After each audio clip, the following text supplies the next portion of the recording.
أجندة يو رجال شوفات ديما مالي أجنداني بلتا ديما سري بلتا ديما حقيقة وان أجارو تقول كبتي أجارو فكين يفهماني لما إسلام ما أو دكوا كسم اللي أمو السير بهندقي فدول لها تو تيجرو akka Oromootitti Oromoo hundaafuu wareegameef jecha Hacaaluun kan gandaati miti.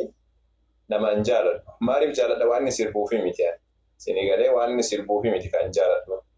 Namummaa waan qabuuf.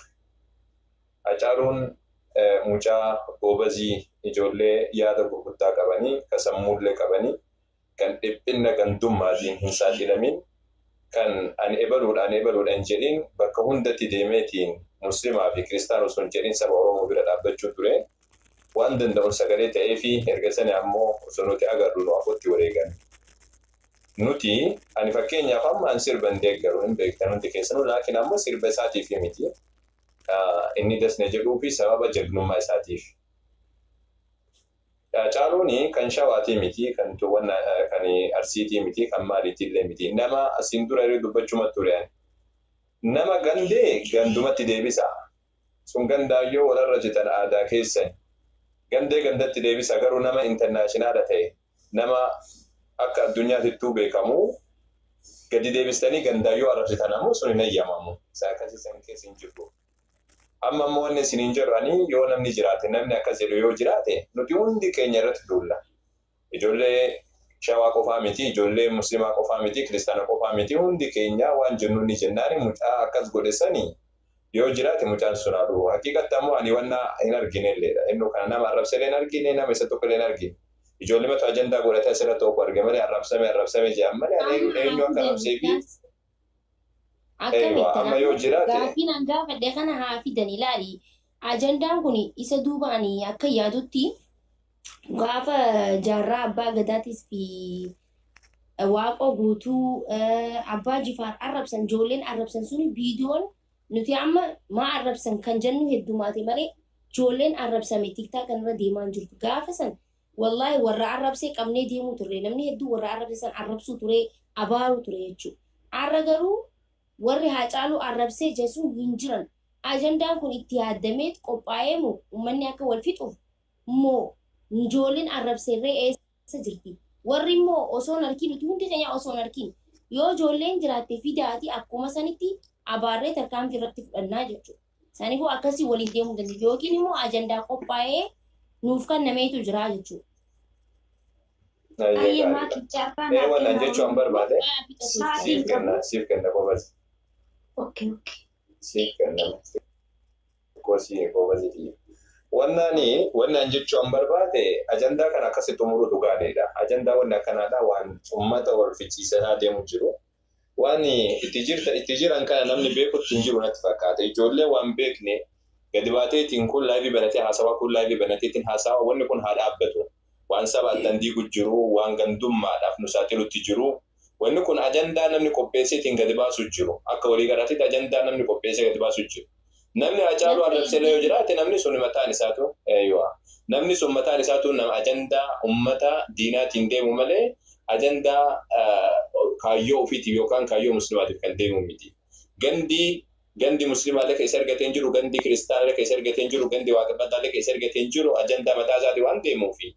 Ijoollee akkas jettee Hacaaluu arrabsite yoo jiraatte maqaa isaa wajjin nuu kennaati. Isa sana xaarraanii ergasanii akka waan ijoolleen Shawaa qofaa miti kan kanarra dubbachuu qabdu, ijoollee Arsii qofaa miti, Harargee qofaa miti akka walii galaatitti nutuun dubbanna namnummaan sheekaatu keessa seennee dubbanna. Saniin alatti ammoo ajandaan kun asitti haa dhaabbatu. Ajandaa kana sinii galee ajandaa kana asumatti dhaaba. Rabbii jedhaati ijoollee ajandaa kana asumatti dhaaba. Ajandaa kana bal'isinaa takka. Lammaffaa ammoo ganda keessatti maraataa keessan ganda keessan keessa kan jiru maraataa keessan ogumaa keessan qabadha. Hundi keessanuyyuu kan Arsiidhaa, kan Shawaadhaa, kan Tuulamaadhaa, kan hundi isaatuyyuu maraataa keessan qabadha. Maraataa keessan jalan fiigina. Dhugaa jettee namaan hin jedhina.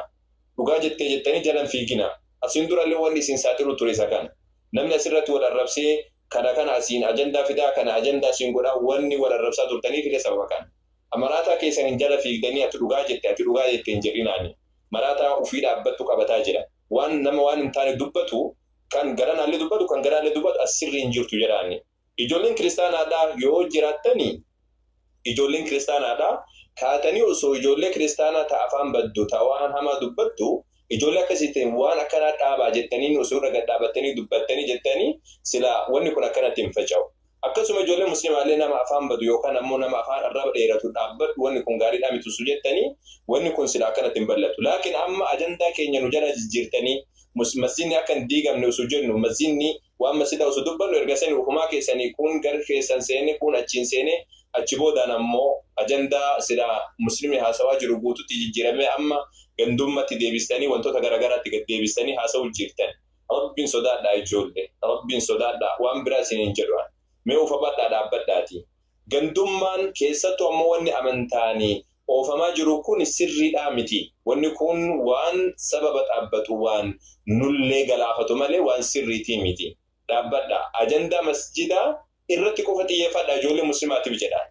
Ajandaan fedhe haa uumamu. Ajandaan fedhe haa argamu. Ajandaa jalan deemina. Miidiyaadhaa irra kan jirtan isin. Miidiyaarra jirtan malee waa alan jirtan. Miidiyaarra waan jirtanii jecha ajandaa namni isin uumeetiin isinii fida. Isin ammoo ajandaa san keessa seentanii borcuu waan namaadhaa haasa'u waan nama dhuunfaadhaa haasa'uitan waan silaa guddaadha dhiiftaniitiin.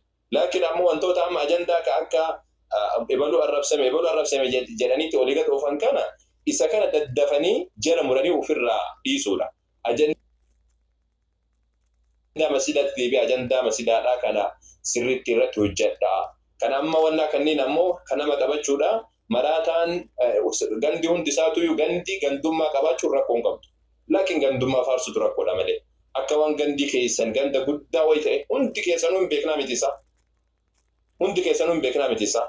Gandi tokkolleen ka ganda tokko irra caalu hin jiru. Ganda tokko keessa waan gaarii jira ganda kaan keessa illee wanni hamaan jira. Ganda tokko keessa waan akkuma hamaan jiru wanni gaarii illee jira. Wanni hundi isaatu sadarkaadha qaba. Hundi isaatu waan hamaallee qaba waan gaarii illee qaba. Ajandaan jalaan jijjiirina gandatti hin jijjiirina. Keessattuu uf qusadhaa namoonni amantii biraa qabdan rabbii jedhatu qusadhaa jiru. Uf qusadhaa waan kana keessatti uf qusadhaa wanni kun waan amantiiti. Ajanda ijoollee musliimaa ammoo sirriitti irratti tokkotti godhaa jechuu barbaada. Dhaamsi annaa musuma kanaati. Taane ammoo waa'ee amma ajandaa duratti hidhaasanii akkatti isin wanna jechuu barbaadan akkatti ooftan isintu beekaa. Rabbiin subhaanahu wa ta'aalaa isin halaafisu. Ayyee tanuma jedhaan yaadni kiyya kanuma. Ayyee galatooma ustaas dubbadha. No, akkuma seenne jaraa yoo laattan. Ayyee akkuma seenne Jarra daqiiqaa jannaafinna hojiirra jira. No, jarjaruun baay'ee dhiifamnaa godha tokko dhiibbaan uumamuu kan qabu isa kana. Maaliif dhimmi kun dhimma hawaasaatti jennee dubbachuuf erga gallee yeroon qabu aannan jarjaran osoo jechuu baannee tasgabboofnee dubbanne. Hawwisa nyaatee dhiifama. Ayyee rakkoon akkasii. Ati jaraa fiigellee siif laachuu nan danda'a garuu tasgabbaanee osoo dubbanne gaarii. Akkasii garuu ijoolleen teenya irra hedduu mana madaan keessa daleeti. Sanifuu gaa. Sanumaaf haasaa oolanii kaarreetti fe'an jedhe Oromooni. Ayyee dubbachuun bareeda. Anillee hangafoota na dura jira abbootii hayyuutiin na dura jira dhiifama garuus wannoo jechuu kiyyaaf dhiifama naa godha waan inni ariifata qabuuf jechuudha. Wanni ani jechuu barbaade Oromoo kooppilis walaa jabeeffannu walaa hammannu gandummaa dhiisaa gandummaa nurraa dhaaba walaa jabeeffannu Oromoo wal malee hin qabnu. Oromoon yoo ta'e waa ta'e nama nu mirmatu hin qabnu. Ofii walii mirmanna malee nama nu mirmatu hin qabnu Oromoo kooppilis. Amma mana hedduu seenee dhufee waan baay'ee jedhamaa jira. Waan akkasii san jala dhaqxanii hin dhaggeeffatina. Ani mataa kiyyarra mana 5 seenetaa suuraa acee kaasisiisaa ture jedhama jechuudha. Agalatoomanii nallee kabajanii uummata Oromoolee kabajanii kaasaa turan jechuudha. Ayyee jedhee dhiisee amma mooyyuu mana wayii seenee ijoollee tuulamaa ijoollee akkasii jedhanii nu arrabsaa jiran jechuudha. Yaa arrabsan abbaan barbaada waa fedha yaa jedhan garuu gootota keenya akka nu jalaa gadi hin garagalchine. Tuulamas jedhanii yoo arrabsan ofuma arrabsan. Oromoon Baalee, Arsii, Jimmaa, Wallagga hunduu tokko ana biratti tokko akka fedhetti muka walitti aanaqan eessumaayyuu waliin fidan. Allaatti waaqa keessa barariyaa ooltu samii irratti naftu duuti ishii lafa waan ta'eef Oromoon amma fedhe wal fixaa oolullee tokko gammachuun isaallee tokko gaddi isaallee tokko garuu wanni ani nagubee jechuudha gootota keenya nuuf jedhanii wareegaman. Taammaa irraatti maatii isaaniitirraa uummata Oromootirraa imimmaan hin qooriin gootota keenya suuraa isaanii nu jalaa gadi nu gargaarchina Oromoo ko wanni dhaan jechuu barbaade tana bichaadha. Ofii akka barbaaddan wal godha eessumayyuu waliif fidda waan ta'eef. Eessumayyuu የወሎ ፋኖ እኝ ከጀቱ ተነ ላክሊ ብሎኪ ጎዳን ጀቱ ላላፋ ኦሮሞቲን በሬሲቱ ዮሙ ኦሮሞን tokkontaatu jechuu barbaadde tokkontaatu jette ergite bilookii godhiin sareeta isaani tokkos isaani keessa guddatanii afaan keenya baratanii afaan keenyaan barreessanii kunoo kanuma qabadhala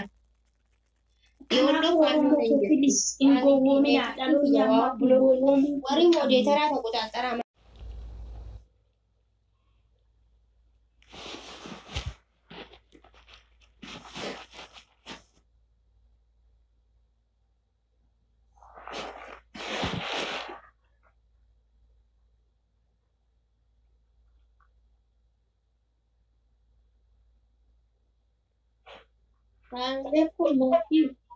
وعليكم السلام فيا والله سالفة نقدر ديمل والله ما لقطانه اللي والله اللي أقل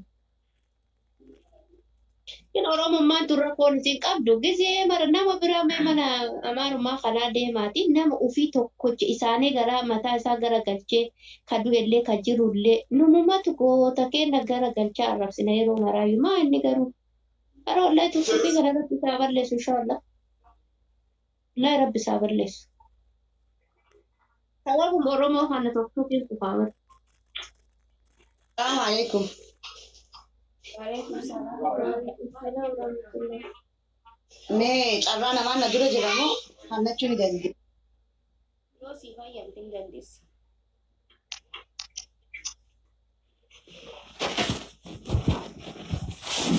تفضلوا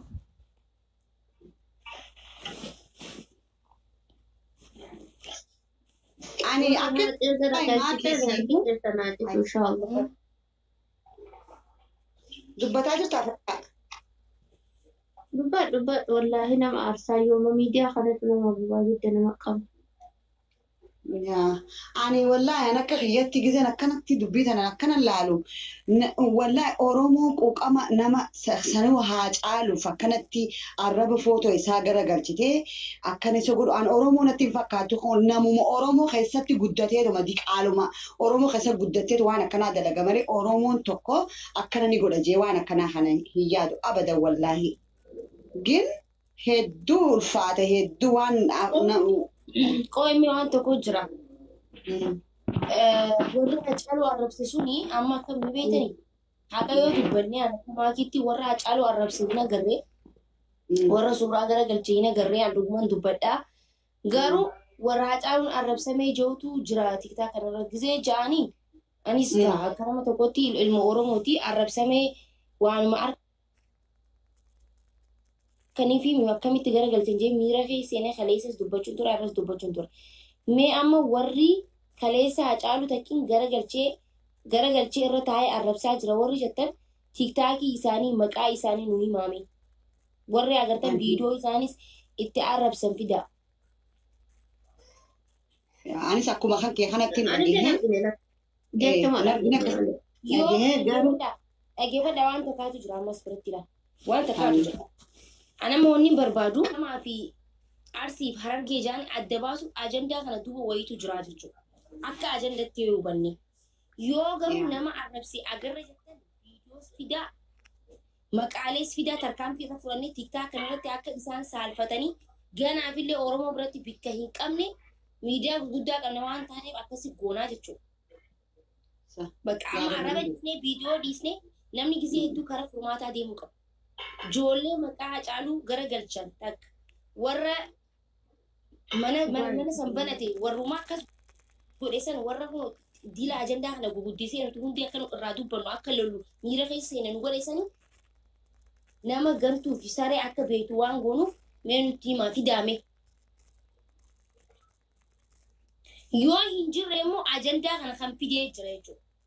Sinigal ajandaa guddaan deemaa jiru Facebook irra dhiis mootummaan TikTok irra galeetiti sababni TikTok irra galeef ni beeytanii namoota hedduutu TikTok irra jira Oromoon miiliyoonaan lakkaa'amtu Facebook dhiisee TikTok irra galee jechuudha mootummaan immoo bikka namni jiru deema. Bikka namni jiru jala deemaa jechuudha.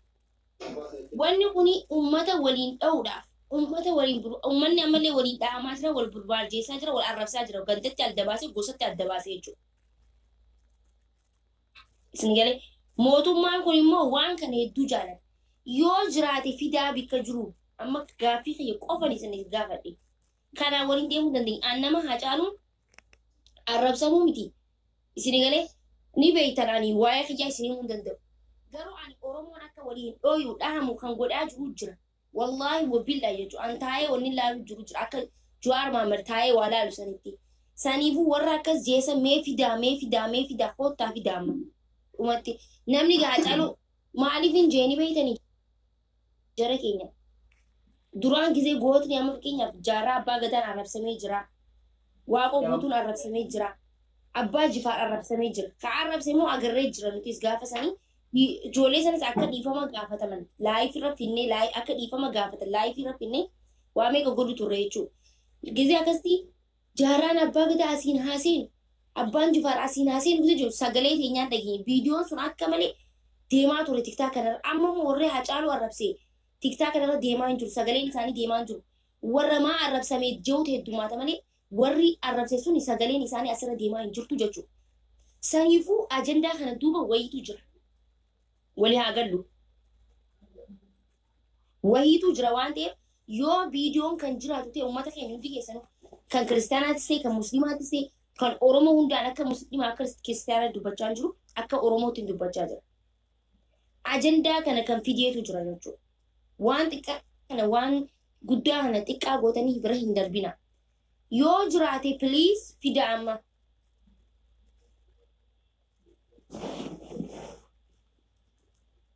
Dhugaa feetii makkiin beektaa waan tokko jira nuti ijoolleen Oromoo waan tokko osoo makkiin akkana jette jechuun hoggaa nama takkarraa dhagaan fakkeenyaaf waan tokko ni dhageessa ajandaa akkanumatti nama gas dhiibanatee haasa'uu dhufanii dhagaan dubbii dhaabbatan qabne jechuudha.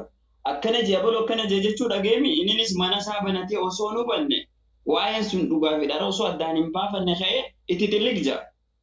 Yoo deebitee immoo burqaa waan kanaa maali jetteen irraa argachuu hin dandeessu. Akkuma tu jette viidiyoon takka lamma nama arrabsee asirratti Hacaaluu waan argee kana nagarre dhiisaa wallaahi wabillahi wayiitu jiraan isin hin jaban nuti bar ni beeyna bar mootummaan fi kaleessas mootummaa kana dheengaddasii waliin feesbuuka wal mormaa turre waan inni akkana waan ta'e ta'amee dalagamaa jiru jira miidiyaa kana irratti jechuudha. Namni immoo san hin laalu hafarsuu malee gad dhaabbatee waa laaluu hin danda'u uummanni keenya jechuudha. Seegalee amma tarkaanfii fudhachuudhaafis ijoolleen sun mee warri arrabse viidiyoon eessa jirti? Eessatti arrabsame? Mana kamitti arrabsame? Viidiyoo namni gisee Hacaaluu arrabse hundi namaatu ni waraaba seegalee hundi namaatu. Saniifuu ijoolleen sun akka tiktaa kanarratti ganaa filee tiktaa hin fayyadamne uummanni Oromoo hundinuu ni abaara jechuudha. Abaarreeti wallaahi wabila akka ganaa rifatanii tiktaa kanatti deebine isaan godhuu dandeenya.